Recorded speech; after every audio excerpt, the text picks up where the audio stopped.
Merci beaucoup d'être venu aujourd'hui. C'est une belle journée ensoleillée pour parler de revenus de base. Alors, c'est un des derniers événements de la Semaine internationale de revenus de base. Alors, il y a des événements à travers le monde, dans je ne sais pas combien de pays, où on milite et on demande un revenu de base pour tous les membres. Donc, comme vous le disait notre présentateur, merci. Mon nom est Julie Méville-Dechaine. Je suis une sénatrice indépendante. C'est relativement nouveau dans ma vie. Ça fait seulement 2 ans. Avant, j'ai été longuement une journaliste au Québec, à Radio-Canada plus précisément. Et j'ai aussi été présidente du Conseil du statut de la femme. Ça n'a pas l'air de porter trop? Non, il ne faut pas que ça porte trop. Okay. C'est parfait. Donc, j'ai été présidente du Conseil du statut de la femme pendant 5 ans. Donc, j'ai beaucoup touché à des enjeux touchant les femmes les plus vulnérables dans ces conditions-là. Donc, je remercie Claudia Leduc d'avoir pensé à m'inviter à prendre la parole. Et je veux saluer d'abord les efforts de groupes comme Revenu de base Québec. Parce que quand on est parlementaire, si on n'a pas d'appui dans la population, si on n'a pas de gens qui parlent, qui amplifient nos voix, eh bien, on n'est rien. Alors, je fais partie des 50 sénatrices et sénateurs indépendants qui ont signé une lettre ouverte au premier ministre Trudeau le 21 avril dernier sur cet enjeu. Alors, à cette époque-là, rappelez-vous, la COVID-19 nous avait engloutis, la prestation canadienne d'urgence, la PCU, venait d'être mise en place, mais plusieurs sénateurs étaient inquiets car il y avait encore beaucoup de gens vulnérables et démunis, des laissés pour compte qui étaient non admissibles à cette PCU. Alors la lettre demandait très poliment, très diplomatiquement, de verser un revenu minimal à tous ceux dans le besoin durant la crise et une fois l'urgence passée, d'élaborer des réformes sociales et économiques. Alors c'était un appel à l'action et c'est la moitié du Sénat donc, qui a signé parce que le Sénat, en ce moment, on est 98 sénateurs. Alors ça a donné un nouveau souffle au débat sur le revenu minimum garanti. Là-dessus, je veux rendre hommage à mon infatigable collègue sénatrice Kim Pate, qui a été la bougie d'allumage et a mené cette campagne sans relâche.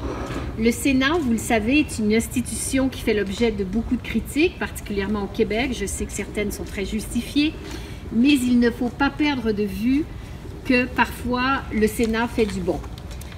Donc, sur cette question-là, le gouvernement Trudeau, il faut le dire quand même, n'a pas donné suite à cet appel des sénateurs et n'a pas versé de revenu minimal garanti à tous durant la pandémie, mais il a prolongé la PCU et il modifie les règles de l'assurance chômage. Mais ce qui est probablement encore plus intéressant, et je sais que mon collègue Pierre Madden va en parler peut-être un peu plus longuement, la pression s'est accentuée, tant et si bien que le caucus des députés libéraux fédéraux fait de la question du revenu de base une résolution de politique prioritaire, proposition qui sera débattue et soumise lors du vote au Congrès libéral à la mi-novembre. Alors ça, c'est un débat significatif. Je sais que pour vous, c'est de la politique, mais tout ce dont on discute en politique, et particulièrement dans des congrès, ça donne de la visibilité à des enjeux et surtout que là, c'est le parti qui détient le pouvoir et c'est dans ce parti que le débat va avoir lieu au Congrès. Donc, le revenu minimum garanti, c'est une proposition évidemment séduisante, car depuis 50 ans, depuis le rapport Kroll, le rapport du Sénat, sur la nécessité des stratégies anti-pauvreté, les gouvernements se sont attaqués aux symptômes de la pauvreté et non à ses racines. Je suis impliquée dans une banque alimentaire de Pointe-Saint-Charles, Partageons l'espoir, où je suis témoin de la demande grandissante pour les paniers depuis le début de la pandémie. Je constate souvent avec tristesse la résignation et une certaine gêne chez ces personnes démunies. Nous pouvons faire mieux comme société. Le chèque de 690 $ d'aide sociale par mois pour les personnes seules est insuffisant pour manger sainement. Et si le prestataire gagne plus de 200 $ par mois car il a déniché un petit emploi temporaire, son chèque est amputé. Ce sont ces règles qui me déplaisent souverainement. Des règles rigides qui plongent les assistés sociaux dans le cercle vicieux de la pauvreté et de la dépendance. Pourquoi imposer ces maigres gains à 100% lorsque les revenus des plus fortunés sont imposés à 50%? En même temps, il faut faire preuve d'équité pour les travailleurs au bas de l'échelle, qui en arrachent. Eux aussi devraient pouvoir compter sur une prime de travail bonifiée pour joindre les deux bouts ou un revenu minimum garanti. Je suis toutefois dans le camp des pragmatiques et là-dessus, Pierre Madène et moi, nous avons des discussions intéressantes et on n'est pas toujours d'accord, mais du débat jaillit la lumière. Étant donné le partage des compétences fédérales provinciales et surtout les différences et la complexité des filets de sécurité sociaux provinciaux, il m'apparaît difficile d'imaginer que l'on puisse instaurer maintenant un revenu de base garanti qui coûterait au bas mot, selon le directeur parlementaire du budget à Ottawa, 76 milliards de dollars par an, si on verse 1 300 dollars par mois aux citoyens faibles revenus. Il faut donc des pourparlers sérieux entre le fédéral et les provinces en amont. L'île du Prince-Édouard a exprimé son intérêt. La Colombie-Britannique souhaite des consultations avec Ottawa à ce sujet.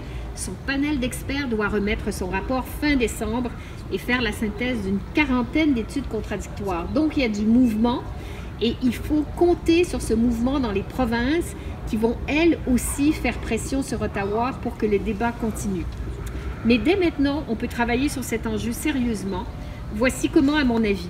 Alors, je crois à la nécessité d'un projet pilote qui durera plus d'1 an pour tester plus à fond le modèle qui n'a pas été mis à l'épreuve suffisamment, à mon avis. Le récent projet en Ontario n'a duré qu'1 an, ce qui est trop peu selon moi pour évaluer l'effet d'un programme sur les comportements. Un signe encourageant tout de même, en Ontario, on a trouvé que les participants du projet pilote étaient en meilleure santé et que ce revenu garanti n'était pas un désincitatif au travail. Donc, l'expérience devait durer 3 ans. Elle a été interrompue. Je suis donc d'accord avec le comité sénatorial des finances qui a recommandé que le gouvernement considère de façon prioritaire, juste et en profondeur le revenu minimum garanti. J'en suis arrivée à cette approche plus étapiste après beaucoup de lectures et de discussions. D'autres au Sénat croient qu'un autre projet pilote est inutile. Nous sommes 50 et nous avons entre nous des débats, un peu j'imagine comme parmi les gens qui appartiennent à cette coalition au Québec. Donc d'autres sénateurs croient qu'un projet de pilote est inutile et les économistes, comme vous le savez, sont divisés sur la question.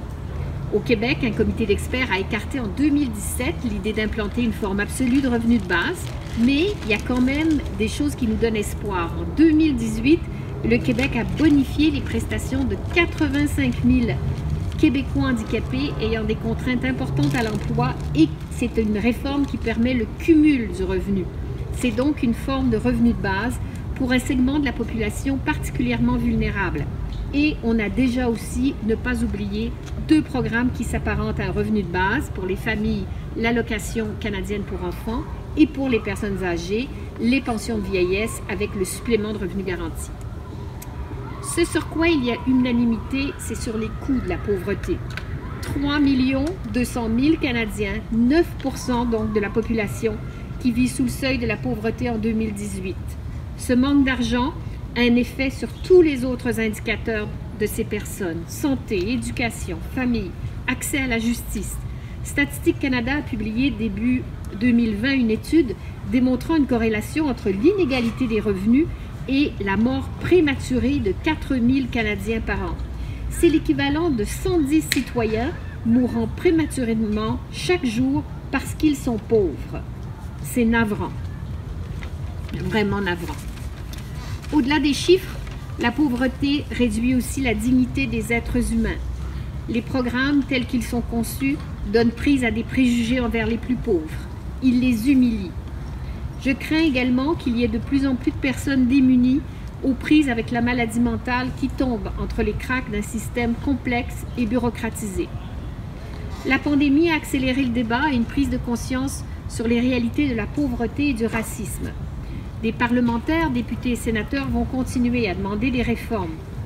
Personne, toutefois, ne croit que le discours du trône de la semaine prochaine fasse des promesses spécifiques sur le revenu de base. Mais ce qui a été pendant des années une idée marginale est maintenant ancré dans un sérieux débat de société. Et les sondages montrent que la majorité de la population est pour. C'est ainsi que les choses avancent. Et en soi, cela donne de l'espoir. Je vous remercie de m'avoir écouté.